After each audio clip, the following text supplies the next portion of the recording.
की सलामती हो जी। खुदावंद यीशु की सलामती एक दूसरे तक पहुंचाइए। जहां तक भी आपका हाथ पहुंचता है, आप खुदावंद यीशु की सलामती को एक दूसरे के साथ बांटिए। Thank you father, thank you. Praise lord, hallelujah. कैसे हैं जी आप सब लोग? खुश हैं? ये खुशी और शादमानी तसल्ली खुदा की हजूरी से हमें मामूर करती है। आप सबको पाम संडे बहुत बहुत मुबारक हो। खुदा का शुक्र अदा करते हैं कि खुदा ने हमारे लिए मुमकिन बनाया कि हम उसकी पाक हजूरी में आ सकें, हम बरकत पा सकें। खुदा के कलाम में लिखा है, ध्यान से सुनिएगा। खुदा का कलाम फरमाता है कि ये दुनिया और इसकी ख्वाहिश मिटती जाती है। ये दुनिया भी मिट जाएगी और इसके अंदर जो ख्वाहिश है वो भी खत्म हो जाएगी।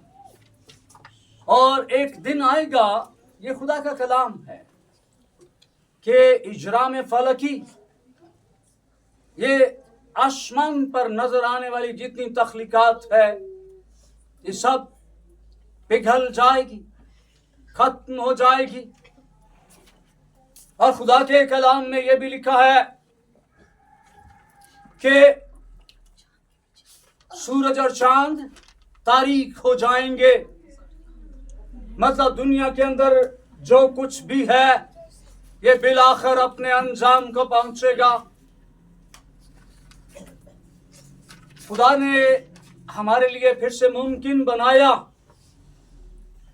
खुदा ने हमारी जिंदगी के अंदर एक और दिन बख्शा। खुदा ने हमारी जिंदगी के अंदर एक और पाम संडे सेलिब्रेट करने का मौका दिया।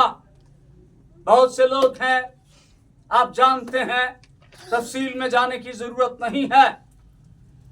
ये दुनियावी मामलात है जो बतदरीज अपने अपने अंजाम को पहुंच रहे हैं, और हम भी जो है इस दुनिया का हिस्सा है।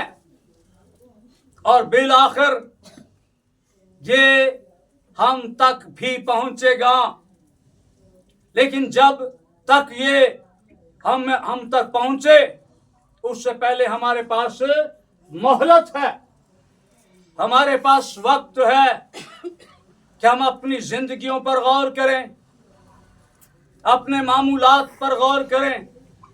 हम क्या करते हैं, हम क्या कहते हैं, हमारा चाल चलन कैसा है, हमें इन सारी चीजों पर गौर करना।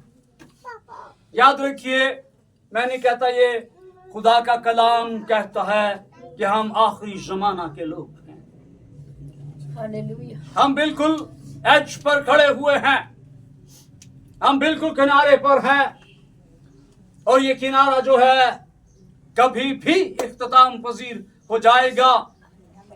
लेकिन इससे पहले कि इख्तिताम हो जाए, अपनी जिंदगियों पर गौर करें। बशमूल मेरे, मुझे भी अपनी जिंदगी पर गौर करना चाहिए। ये सिर्फ आपके लिए, किसी और के लिए नहीं, बल्कि ये सब के लिए है। खुदावंद यीशु उनको लेने के लिए आएगा जो तैयार होंगे, जिन्होंने खुदावंद यीशु मसीह के खून के साथ अपना सिंगार मुकम्मल कर लिया होगा, जो बेदाग हो जाएंगे, जो छुरी नहीं रखते होंगे, कोई मैल कुचैल उनकी जिंदगी के अंदर नहीं होगी, आलाइश उनकी जिंदगी के अंदर नहीं होगी, बल्कि वो आराइश शुदा लोग होंगे। और इसके लिए वसीला जो है वो मेरे और आपके मसीहा का खून है। हालेलुया, जो उसने हमारे लिए बहाया है। पाम संडे आपको एक बार फिर बहुत बहुत मुबारक। हालेलुया। आइए खुदा के कलाम से बरकत पाएंगे। मत्ती की अंजील नए अहदनामे में, अनाजील में पहली अंजील मत्ती की अंजील और उसका 21वां बाब आयत नंबर 1 से मैं आपके सामने रखूंगा। बड़े ध्यान से खुदा की आवाज को लीजिएगा। कलामे खुदा में यूं रकम है, मत्ती की अंजील 21वां बाब आयत नंबर 1। और जब वो यरूशलेम के नजदीक पहुंचे और जैतून के पहाड़ पर बैतफगे के पास आए, तो यीशु ने 2 शागिर्दों को ये कहकर भेजा। कितने लोगों को भेजा जी? हाँ जी, 2 लोग भेजे गए हैं। ये 2 जो है ये इश्तराक, इकट्ठा होना, मिल के काम करने को भी जाहिर करता है। 2 शागिर्दों को भेजा, अपने सामने के गांव में जाओ, वहां पहुंचते ही एक गधी बंधी हुई और उसके साथ बच्चा पाओगे, उन्हें खोलकर मेरे पास ले आओ। खुदावंद यीशु मसीह अभी यरूशलेम से दूर है, सामने गांव है।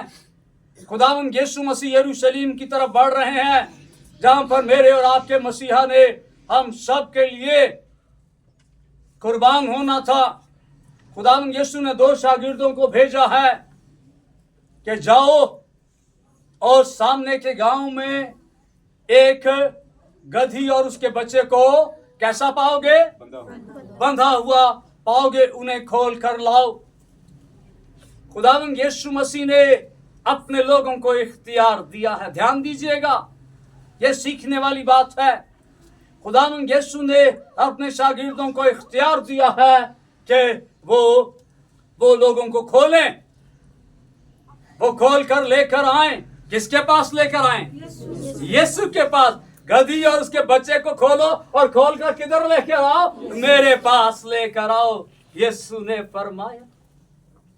खुदावंद यीशु ने अपने शागिर्दों को ये इख्तियार बख्शा है, जिनके गुनाह तुम माफ करोगे उनके माफ किए जाएंगे।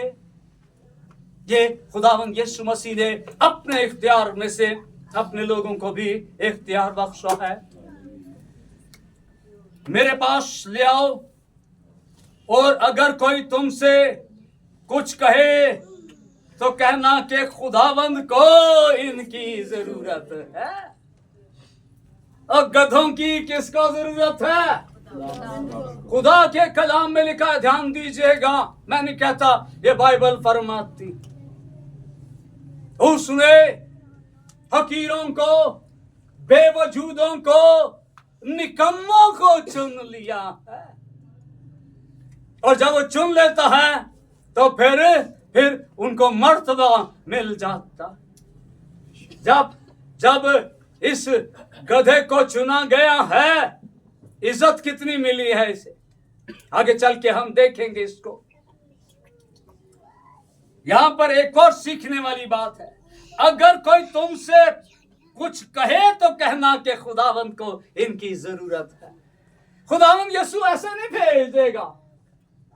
वो खुदावंद यीशु ने अगर उनको ना बताया होता, वो जाते, गधी का बच्चा खोलते, पूछते कि हाँ, किधर लेके जा रहे हो। अब वो क्या बताते, क्योंकि उन्हें तैयार नहीं किया गया होता। लेकिन यीशु जब भेजेगा तो वो क्या करेगा? वो तैयार करके भेजेगा। अगर कोई तुमसे सवाल करे तो ये जवाब देना, वो अपने लोगों को तैयार करके भेजेगा। वो खाली हाथ, खाली हथियार नहीं भेजेगा, अपने लोगों को तैयार करके वो भेजेगा। अगर कोई पूछे, वो फियलफूर भेज, फौरन भेज, कोई बहस नहीं। सवाल करेंगे, जवाब देना, गाल खत्म। वो नहीं पूछेंगे केड़ा उस्ताद, केड़ा खुदावंद। नो, वो फौरन भेज देगा। ये इसलिए हुआ कि जो नबी की मार्फत कहा गया था वो पूरा होके सयून की बेटी से कहो कि देख कौन आता है, कौन आता है, तेरा बादशाह आता है। ऊंचे करो सिर दरवाज़ों, ऊंचे हो सब द्वारों। कौन आ रहा है? जाहो, जलाल का बादशाह आ रहा है। देख तेरा बादशाह आता है। वो है कैसा? वो हलीम है और गधे पर सवार। वो हलीम है और गधे पर सवार है। ये पेशन गोई है। हालेलुया। ये पेशन गोई हमें जकरिया की किताब उसके 9वें बाब में मिलती है। आइए उसको देखते हैं। आहिस्ता आहिस्ता आप पीछे जाएंगे, ज्यादा दूर नहीं जाना पड़ेगा आपको। Thank you lord Jesus Christ. 9वां बाब, मत्ती की अंजील से पहले मलाकी, मलाकी से पहले जिक्रिया। 9वां बाब और 9वीं आयत में देखेंगे हम। बड़े ध्यान से सुनिएगा। खुदा के कलाम में लिखा है, या बिन्नत सयून, तू नहायत शादमान हो। सयून की बेटी कितनी शादमान हो, खुशी से भर जाओ। बेटा इनु इनु ले जाओ उधर। तू नहायत शादमान हो ए दुख्तरे यरूशलेम। यरूशलेम की बेटी ललकार, खूब ललकार। थोड़ा जा ललकारा कम नहीं देने लगा, खूब ललकार, गला फाड़। क्योंकि देख तेरा बादशाह तेरे पास आता तेरा बादशाह तेरे पास आता है। ये बादशाह है कैसा? हमने पहले देखा, फिर देखते हैं। वो साधक है और निजात उसके हाथ में है। वो साधक है और नजात उसके हाथ में है। वो हलीम है और गधे पर, बल्कि जवान गधे पर सवार।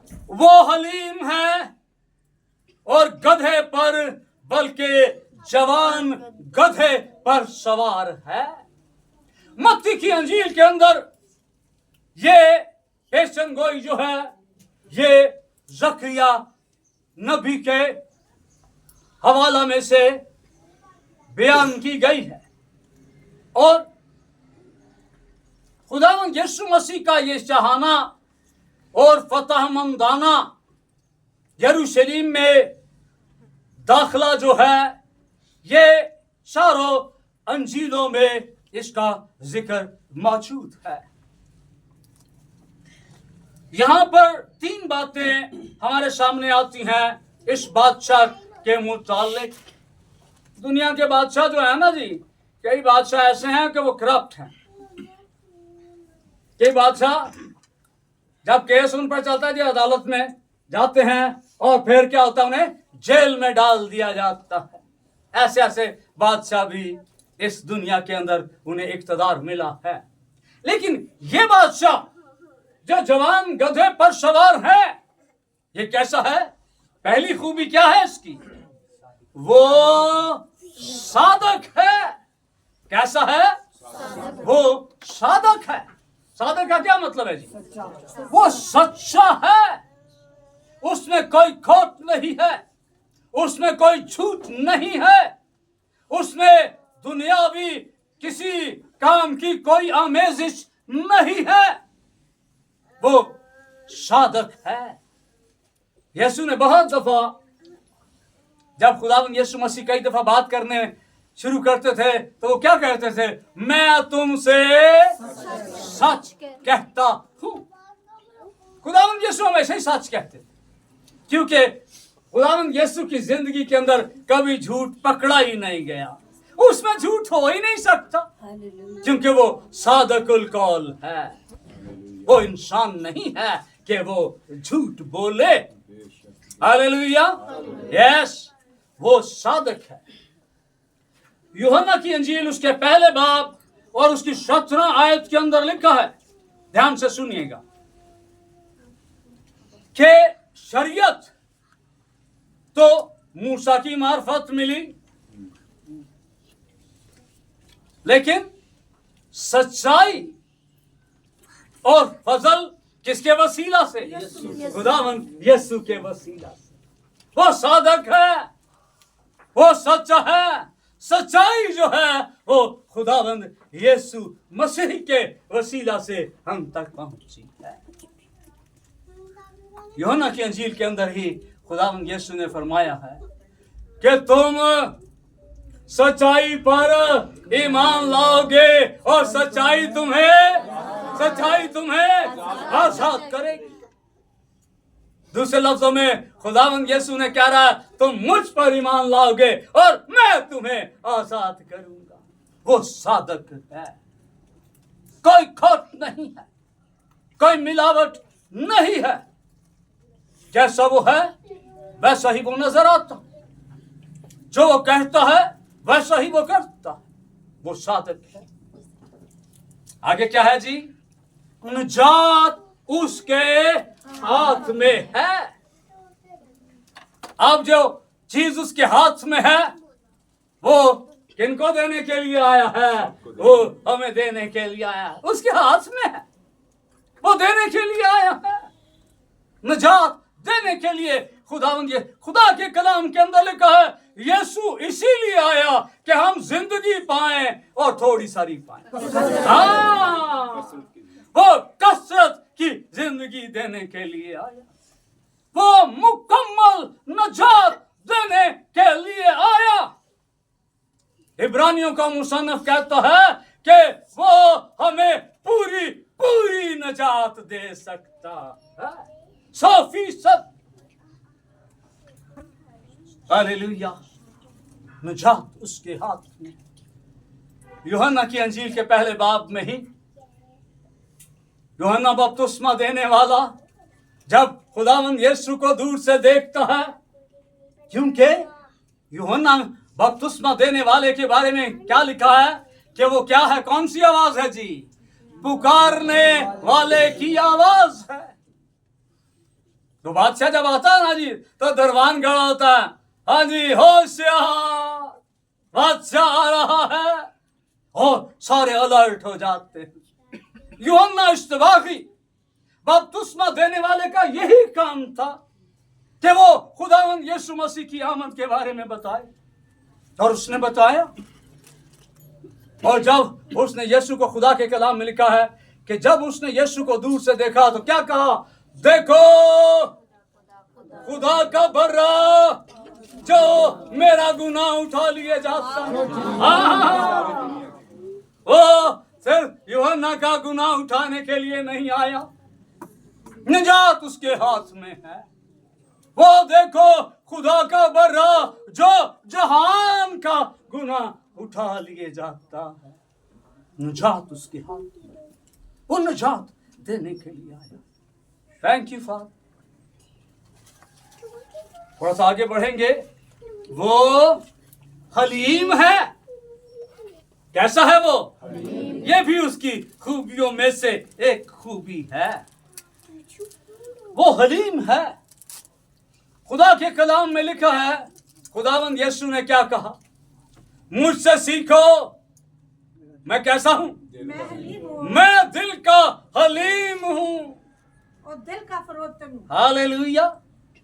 वो हलीम है, वो फरोतन है, वो सिखाने के लिए आया। हलीमी, आजी, इनकिसारी से भरा हुआ इख्तियार का मालिक यीशु हलीमी से भरा हुआ है। एक हवाला मैं चाहता हूं, बड़ा खूबसूरत हवाला है। यशाया 53 बाब मेरे साथ देखिए। उसकी हलीमी जो है हमें और ज्यादा खुलकर हमारे सामने आएगी। यशाया 53 बाब अगर देखें, यहाँ पे एक बड़ी खूबसूरत आयत थी जिसको मैं देख रहा था। आयत नंबर 7 से मेरे साथ देखिएगा। कलम खुदा के अंदर लिखा है, यशाया 53 आयत नंबर 7, खुदा का कलाम फरमाता है वो सताया गया, सुनिए, तो भी उसने, ये हलीमी का आगाज है। सताया गया, उसने क्या किया? हाँ जी, आज किसी ਨੂੰ हल्की जी चूंडी मारो ना, है जी, ਤੁਹਾਨੂੰ 4 चूंडियां को मिलणगी, है ना जी? ऐसा एक करो तो फिर जावे किथे, है जी?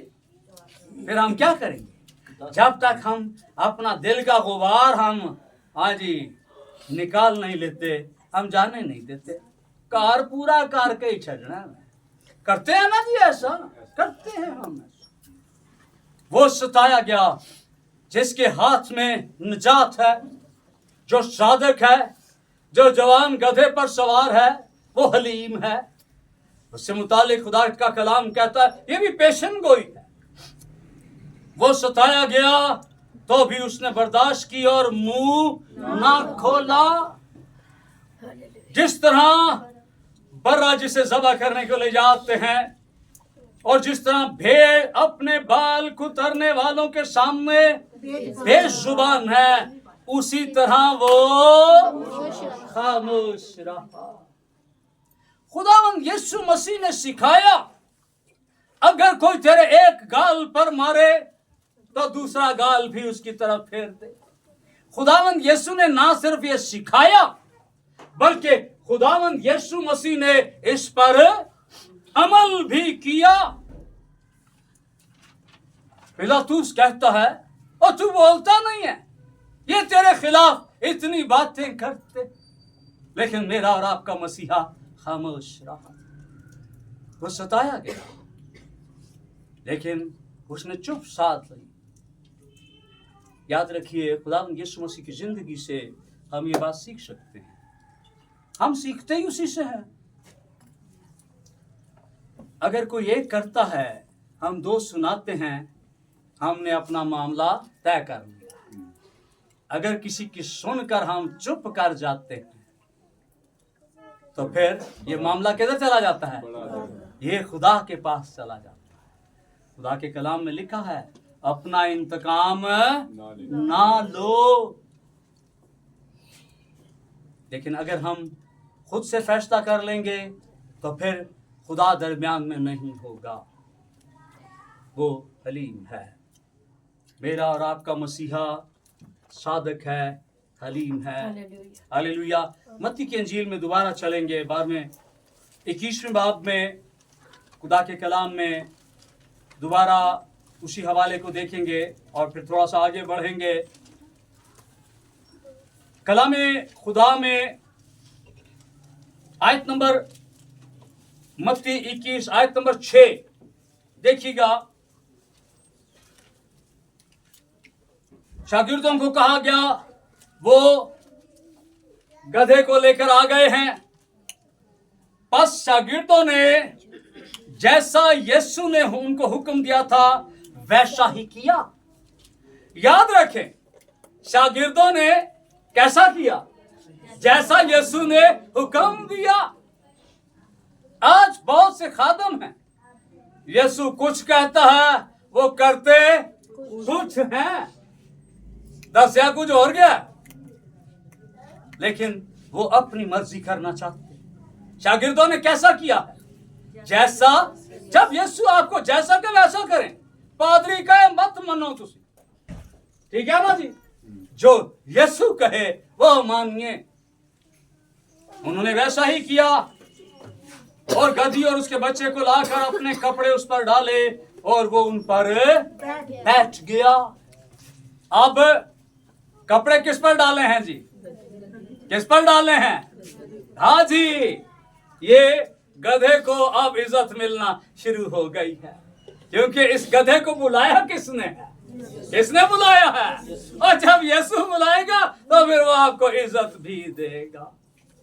इस खोते दा साल से कम एक बार जरूर जिक्र होता है कि नहीं होता जी? कैसी बात है? हाँ, ये कितनी इज्जत है जो यीशु के बुलावे पर हमें मिल जाती है। Thank you Lord. Praise Jesus. और भीड़ के अक्सर लोगों ने अपने कपड़े रास्ता में बिछाए। अब यीशु जो है इन कपड़ों पर पाँव नहीं रख रहा। आज किसके पाँव आ रहे हैं जी इन कपड़ों पर? हाँ जी, इज्जत किसको मिल रही है? गधे को इज्जत मिल रही है। यीशु के बुलावे पर ये इज्जत मिल रही है। हालेलुया। अक्सर लोगों ने अपने कपड़े रास्ता में बिछाए और औरों ने दरख्तों से डालियां काटकर राह में फैलाई, और भीड़ जो उसके आगे आगे जाती और पीछे पीछे चली आती थी, पुकार पुकार कर कहती थी, इब्ने दाऊद को होशाना, मुबारक है वो जो खुदावंद के नाम पर आता है, आलम बाला पर होशाना। ये भी पेशन गोई है जो खुदा के कलाम से ली गई। ये भीड़ जो इकट्ठी हुई है, ये भीड़ जो है इसका ख्याल है, क्योंकि वो पुकारते देख तेरा बादशाह आता है। अब यहूदी लोगों ने ये ख्याल किया है कि शायद अब वक्त आ गया है, वक्त आ गया है कि हम रूमी हुकूमत से निजात हासिल करें। यीशु बादशाह बन गया है, अब ये अपनी बादशाही का ऐलान कर देगा और हमें कहेगा तलवार चुक लो, लड़ना शुरू कर दो। ये उनका सियासी एजेंडा था, क्योंकि इस सियासी एजेंडे की थोड़ी सी शक्ल हमें खुदावंद यीशु मसीह के शागिर्दों में भी नजर आती है। ध्यान दीजिएगा, अगर शागिर्दों का नहीं तो उसके घर वालों का जरूर ख्याल था।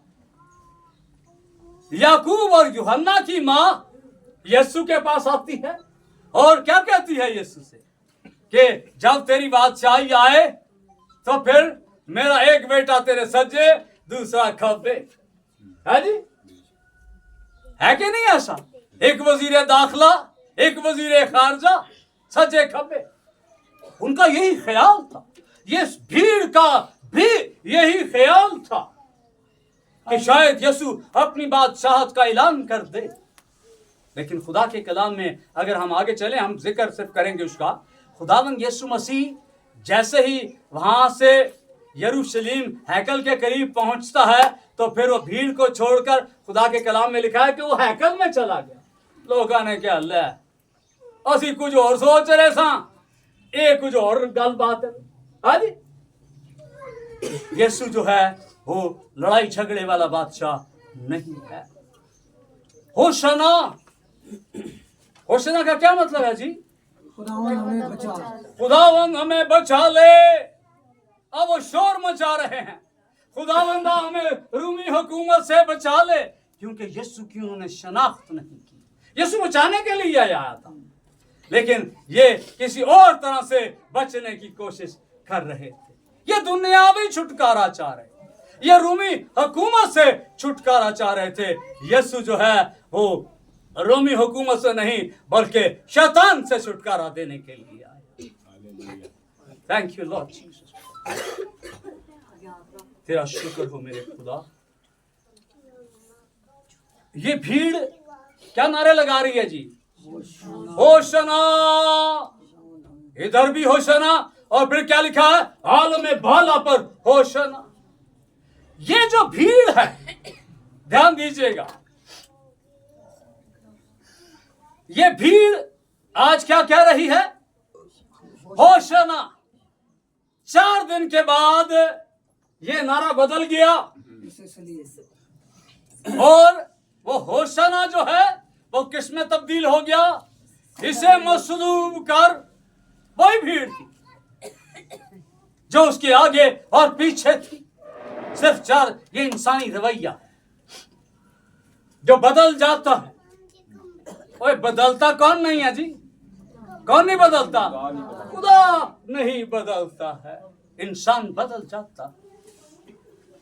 ये भीड़ आज होशाना कहती है, ध्यान दीजिएगा, आज होशाना कहती है, 4 दिन के बाद कहती है इसे सलीब दे, और 50 दिन के बाद क्या कहती है?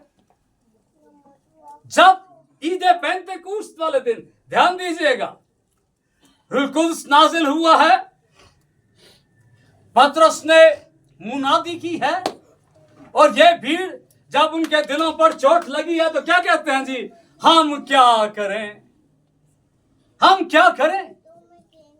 कभी कुछ कहते हैं, कभी कुछ कहते हैं। ये इंसान की जुबान है जो बदलती है। यहां पर सिर्फ डालियों का जिक्र है। यूहन्ना की अंजील उसके 12वें बाब को अगर हम पढ़े तो वो इन डालियों का नाम हमें पता चलता है। वहां पर लिखा है कि वो कौन सी डालियां थी, वो खजूर की डालियां। खजूर जो है इसकी रूहानी तौर पर इसकी अपनी एक अहमियत है। अगर हम खुदा के कलाम की रोशनी में अगर इसको देखें तो खजूर जो है ये फतहमंदी की अलामत है। जब बादशाह फतह करके जंग से लौटते थे तो फिर सबके हाथ में खजूर की डालियां होती थी। और इसका जिक्र जो है ये खुदा के कलाम में हमें मिलता है, पुराने अहदनामे में भी। हम एक भीड़ को देखेंगे अभी, और ये खजूर फतहमंदी की, सुलह की भी अलामत है। ये इजहार खुशी भी है। ये भीड़, वो उनका ख्याल था कि हमें फतह मिल गई है, यीशु गधे पर सवार हो गया, हम होशाना कह रहे हैं, अब ये ऐलान कर देगा कि हमने अब रोमी हुकूमत के खिलाफ बगावत कर देनी।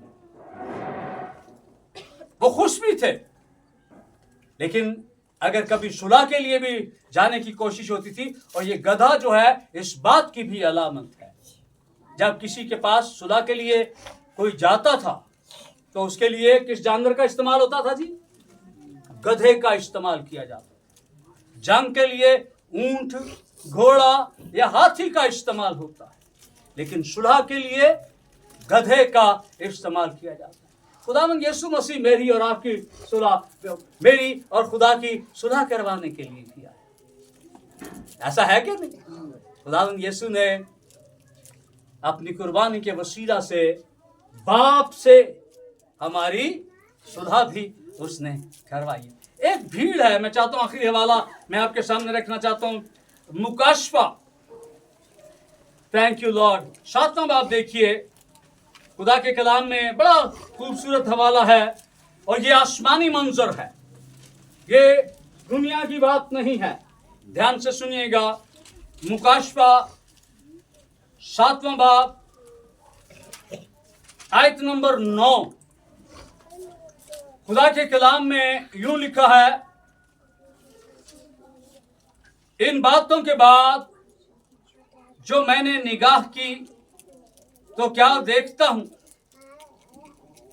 खुदा की मोहब्बत को देखिए, इसमें क्या देखता हूं कि हर एक कौम और कबीला और उम्मत और अहले जुबान की, कितनी कौमों का जिक्र है जी यहाँ पर, कितनी कौमों का जिक्र है, हर एक कौम। खुदा की मोहब्बत जो है ये सबके लिए एक जैसी है। वो देखो, जा खुदा का बरा जो जहान का गुनाह उठा लिए जाता है। बाप ने दुनिया से ऐसी मोहब्बत की कि उसने अपना इकलौता, किससे मोहब्बत की, दुनिया से मोहब्बत की। और यहाँ पर भी जो है हमें तकमील नजर आती है खुदावंद की उस मोहब्बत की। हर एक कौम और कबीला और उम्मत और अहले जुबान की एक ऐसी बड़ी भीड़ जिसका कोई शुमार नहीं, ये गिनती में नहीं आती।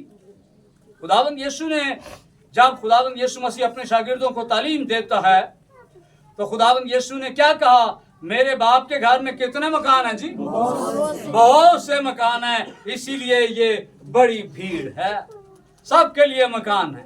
अगर कोई जाना चाहेगा जगह जरूर है। एक ऐसी बड़ी भीड़ जिसका कोई शुमार नहीं कर सकता।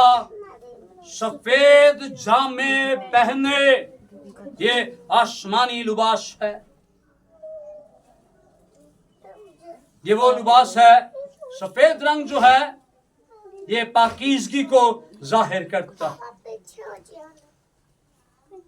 सफेद जामे पहने और कौन सी डालियां जिनके हाथ में? खजूर की डालियां अपने हाथों में लिए हुए तख्त और बर्रा के आगे खड़ी हैं और बड़ी आवाज से चिल्ला चिल्ला कर कहती है कि नजात हमारे खुदा की तरफ से है जो तख्त पर बैठा है। वहां पर थोड़ा ध्यान दीजिएगा, ज़िक्रिया की किताब में नजात कहां पर नजर आती है जी? नजात उसके हाथ में है। अब वो नजात दे चुका है। यहां पर क्या लिखा है? नजात उसकी तरफ से है। और वो किधर बैठा है? अब वो गधे पर नहीं बैठा हुआ है। यहां पर अगर आप ध्यान करें तो हमें दो शख्सियत नजर आती है। बहुत ध्यान देना है आपने।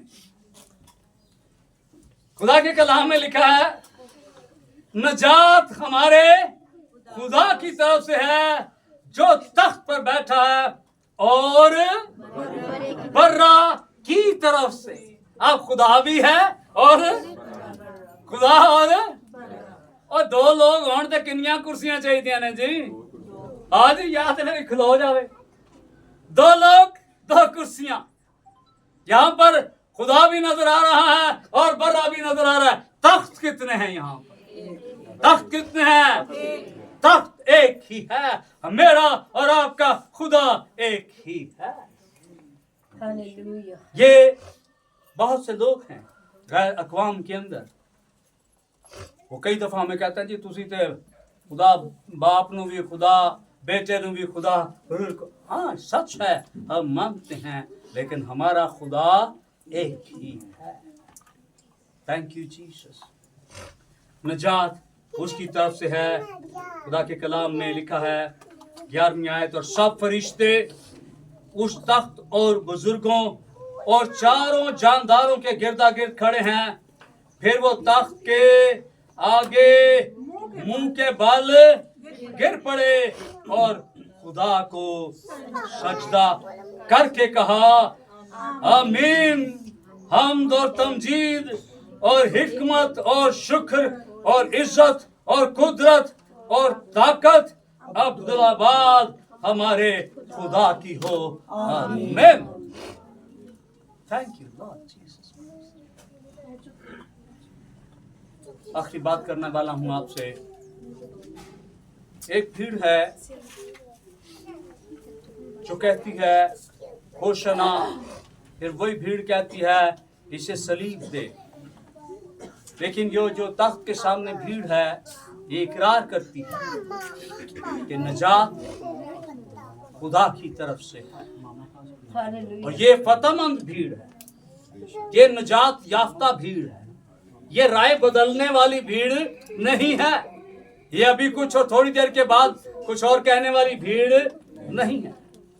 सवाल है आपसे, आप कौन सी भीड़ है? आप किस भीड़ में शामिल होना चाहें? क्या उस भीड़ में जो अपने ख्यालात, अपनी बातें, अपने ईमान को बदलती रहती है, या वो भीड़ जिसके हाथ में खजूर की डालियां हैं और जिन्होंने कौन से जामे पहने हैं जी? कौन से जामे? सफेद जामे पहने। आज वक्त है कि हम उससे सफेद जामे ले लें, हम हाथों में खजूर की डालियां ले लें, और हम खुदा के कलाम में लिखा है कि वो सारे तख्त के आगे गिर पड़े और सजदा किया। आज उस भीड़ से अलग होकर आसमानी तख्त के आगे झुकने और सजदा करने का वक्त। हालेलुया। खुदावंद अपने कलाम के वसीला से हम सबको बड़ी बरकत।